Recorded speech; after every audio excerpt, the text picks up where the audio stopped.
Hi, and thank you so much. Sincerely, thank you for being here each and every night that you are and being a part of the program. This time on Friday, the 24th day of June. This is the last Friday of this month.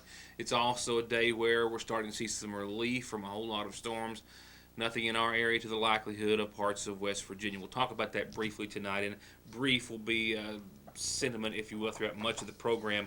The first few hours of this morning, to be quite honest, spent in the doctor's office, and as uncomfortable as that was, it paled to the painful afternoon and joining a host of friends and family, most importantly, in saying goodbye to a loved one, Harold Poe, who was laid to rest earlier today, and that was where much of my afternoon was. So, with those reasons, a condensed program tonight, an informative one nonetheless. We do have local headlines that do include a change to the upcoming trial for those defendants in the election fraud case here in McGoffin County. Also, while researching information for that, I came across some startling details about the trail cameras that made the headlines just a few weeks ago that were turned into IEDs. And I don't think you've heard this information as of yet. It's not local news, but certainly I read something of this because I think it serves as a word of caution for us all to be on the lookout for you just never know what. Also, a structure fire in Sagersville that is still yet to be determined as to its cause and origin, and a lot of other news and information to bring you before I leave you for what is going to be, weather-wise, a much better weekend. Stay tuned. We'll begin with your news today right after these messages. It's that time, a new week and some new pets. This is JoJo, a beautiful boxer mix, and in his true boxer form, he's energetic and playful, but he has a calmer side of life to him too that makes him very loving and loyal. And this is Kennedy. He's one of the newest cats on the block at the shelter, but he's already stolen everyone's hearts. He is very affectionate and would love to be the newest member of your family. If you'd like to give them a forever home or to learn more about how to adopt, donate, or volunteer to walk, pet, or even transport an animal to the vet or to their new home, call Whiskers or Wags, the Johnson County Animal Shelter at 297-PETS. Authorities have confirmed the identity of an individual killed in a two-car crash in Pike County last night on US 23. Officials say that Tracy E. Anderson, 44, from Pikeville, died as a result of that collision on 23. Two other people were also taken to an area hospital. One suffered minor or no injuries at the scene. The Pikeville Police Department is still trying to determine the exact cause of that crash. Weather related, we were under the gun here in Eastern Kentucky with a lot of action happening last night. On the lookout for potential tornado warnings and such, definitely on the severe thunderstorm side of things, but it pales in comparison to the folks in West Virginia. The death toll has risen throughout the morning and afternoon. At this moment, at least, it stands at 18, including the deaths of a 4-year-old and an 8-year-old child. The pictures and videos are endless, and for many in this part of the world, especially for our friends in the 172 area of Johnson County, all too familiar. 44 of the 55 counties in West Virginia have declared a state of emergency. 200 National Guard members on the ground, 500 more on standby. 6 counties designated as receiving severe weather conditions and flooding, at least 100 homes destroyed and or damaged. That number expected to very well rise. While there are 44 counties designated as a state of emergency, the worst hit areas, Webster, Kanawha, Nicholas, Greenbrier, and others, the last numbers showed more than 60,000 people were still without power across the state, and dozens of road closures, more than 50 still impassable, some which will be that way for days and weeks to come. And this video of a house burning as it floated down the ravaging floodwaters has made its way around the internet and around the globe. Just one portion of a wide swath of flooding that's hit this part of the United States.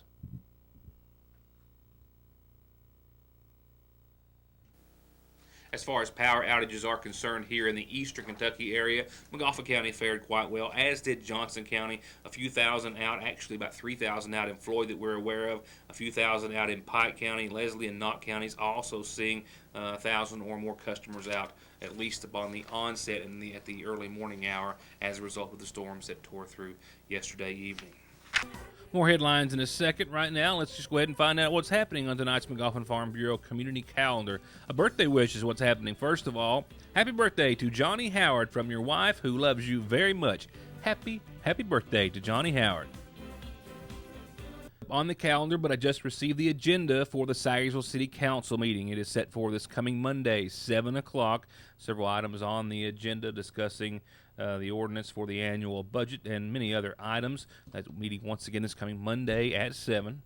And the Relay for Life is going on now in Magoffin County at North Magoffin Elementary, and that means you've got all night to get there. Even if you're watching the late show, it's still going on. Special guest Terry Miller and the Bridge. Vacation Bible School starts Monday, so this is your last reminder before it starts at Hope in the Cross Community Church on Burning Fork, 6 to 8:30 each night. And don't forget, tomorrow's a big day down at the Equestrian Park on 460 out of Sayersville. The KBIF Pointed Horse Show, the first annual horse show brought to you by the Sayersville Fire Department. 37 classes. Gates open at 2. Show starts at 4. They'll have all sorts of great food as well. Bring a lawn chair. Bring anybody you can. Should be a great day, and the weather's going to cooperate quite nicely. No rain in sight. And whenever you've got a birthday, an anniversary, or an announcement like you just heard for your organization, church, or what have you, call me. Tell me. I'll tell everyone else. Mail, email, Facebook, phone, fax, drop it off here at the studio. Any way you can get it to us, we'll get it on TV. And as a service provided by the Magoffin County Funeral Home, funeral service announcements. The first, in honor of services to be held for James Randall Collins, 34 of Gunlock, who passed away Tuesday of this week. The son of Melvin Dale Collins and Judy Hill, besides his parents. He's survived by his wife, Stephanie Howard Collins, and daughters, Tara Lachey and Jesse James Collins. Visitation is this evening, all day tomorrow, and up until services Sunday at 1. Visitation and services from the Salt Lick Baptist Church. The Magoffin County Funeral Home is in charge of arrangements. And we've just been notified of the passing of 71-year-old Sue Crownover of Allen Drive, who passed away on Wednesday's date. She was married to Donald Crownover, who preceded her in death. She is survived by a sister, Kay Hess Potter, and 2 grandchildren. Visitation will be 10 o'clock this Monday. I think it is actually 1 o'clock this Monday, with services to follow.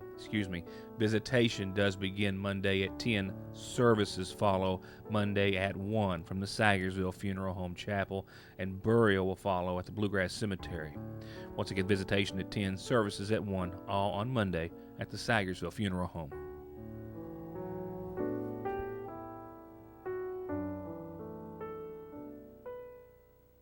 For high-speed internet starting at 15 meg for all of your gaming, movie, home, and business solutions, or to watch TV, including your favorite local channels without a contract, with hundreds of channels and digital and HD quality, and to stay connected 24/7 with friends and family. A direct line to 911, or to give your business the link it needs, choose telephone service you know is always there. Just click on their link on this site to find out how affordable the latest technology in communications can be. Foothills Communications. Local and area news starts off with a structure fire last night on Allen Drive in Sayersville.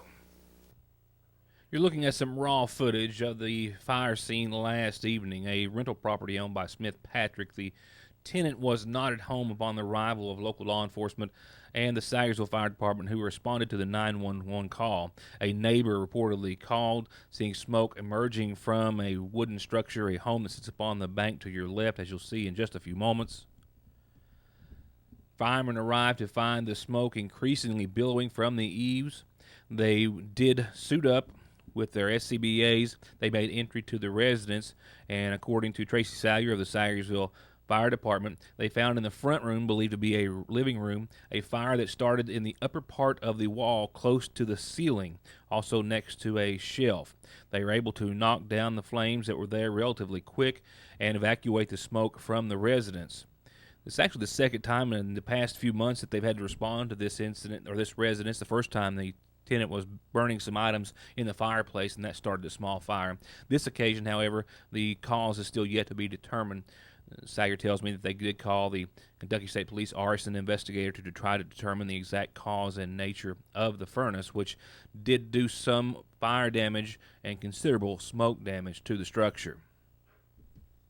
There's an update tonight in regards to the election fraud trial, which was set for July the 5th. I've covered as of late the 3 motions which have been filed by 2 co-defendants, Magistrate Rooster Reisner and Larry Shepard, to have testimony or evidence submitted by Scotty McCarty that relates to other elections other than 2010 and 2014 allowed in court. The most recent motion to which was filed by Gary Rooster Reisner. In light of that motion, his attorneys on his behalf have also made another motion for a leave in regards to giving them time to look over that evidence. The motion basically stating that if the government is going to allow that evidence to be allowed in trial, that they need more time to review that evidence. In considering the motion, the court has ruled in favor of Reisner's motion for a leave, and therefore it was granted. And subject to intervening orders, the jury trial in this matter, which was previously scheduled for July the 5th, is continued. It is now set officially for Tuesday, August the 9th, beginning at 9 o'clock, still at the United States Courthouse in London, Kentucky. While the court is also yet to rule on the motions that have been filed in regards to trying to disallow the testimony of McCarty, with the government granting this motion to give Reisner's attorney, he and his attorneys, more time to go over that information and testimony, one could possibly draw a conclusion that the court will be allowing it in trial. That, however, is simply drawing a conclusion. We'll have more in any pretrial hearings and motions and decisions whenever they're made. And while researching some federal records last night, I came across some newly released details in regards to trail cameras which had been rigged as explosive devices in Harlan County, and an arrest by the ATF in Harlan just earlier this week on Tuesday, in which the ATF took into custody 39-year-old Mark Sawaf. He's in the Laurel County Detention Center. No bond has been issued at this time, and he is facing serious charges after apparently being disgruntled or upset that his trail cameras had been stolen, to the point that he rigged them as IEDs, with one of them seriously injuring an individual. It is definitely a disturbing read. The ATF agent swears in his statement that back in around 2014 and 2015, he got a call from Harlan police officers saying that this man was involved in exploding targets that would explode when they were shot at and struck with a firearm. He was interviewed. It was determined that he was completely within the law in doing so, and that case, for the time being, was closed. But later, on June the 6th of this month, the ATF got information from investigators representing the Duracell company, and the investigators told the ATF that they were conducting an investigation into an explosion involving a trail camera that happened this past May, injuring Dustin Hall, literally damaging his torso and blowing fingers off of at least one of his hands when a trail camera that he was putting batteries in exploded. Hall put batteries into one of two trail cameras that a friend of his had given him, that they found while they were four-wheeling on mountain property at the end of what's said to be Red Dog Road in Harlan County. Neither of the cameras had batteries or an SD card, and when he was just experimenting with it, put the batteries in, it exploded. They being the ATF, examined the second trail camera and found that it was rigged with an explosive device fabricated out of a spent 9mm Winchester shell that was packed with explosives and sealed with hot glue. It had a fuse attached to it and a pyrotechnic initiation system that would go off when someone inserted the batteries. It was made to do so. It was made to blow up when someone inserted the batteries after finding it. Authorized users of the property where the trail cameras were found told the ATF that they had encountered Mark Sawaf on the property on numerous occasions, and he didn't have permission to be there and had been told not to be there. Several individuals who were allowed to hunt on the property told the ATF that they had seized several trail cameras of different kinds that belonged to people other than those who had rights to hunt on the property. In one incident, one had an SD card still inside, and on that card was a photograph of Sawaf checking that camera. Also, a Kentucky State Police trooper cadet found 4 or 5 trail cameras belonging to Sawaf around the same property. They had the initials MS engraved on them, and they were determined to be his. And throughout all of this, they found, when they went through his garbage, in a garbage dump, they found the same items used in the trail cameras, portions of which in his garbage. Then they got a search warrant for his residence, and there they found more disturbing items, screws and parts of trail cameras, more than a half dozen different branded trail cameras. They found some that had been exploded. They found about 10 flashlights that were still intact, but they found some that had been rigged and it looked as though and tested as IEDs, as if he was rigging flashlights in the same manner. Also, in a search of his residence this week, they found explosives and just a variety of items that all supported the theory that he was responsible. He was arrested, as I said, and lodged in the regional detention center, the Laurel County Jail, rather. He is a counselor from what we can find via his Facebook page. He's a deer hunter. He had many posts, supports of treatment centers. He also appeared to be in favor of guns, but also in favor of gun control and several political postings as well. And with a little irony, this posting that we pulled from his Facebook page saying one failed attempt at a shoe bomb and we take off all of our shoes at the airport, 31 school shootings since Columbine, and no change in our regulation of guns. We still have your weather, and we have some other notes to close out on before we leave you for the weekend, a weekend that I'll tell you what it's going to be like weather-wise in just a second. I'll be right back.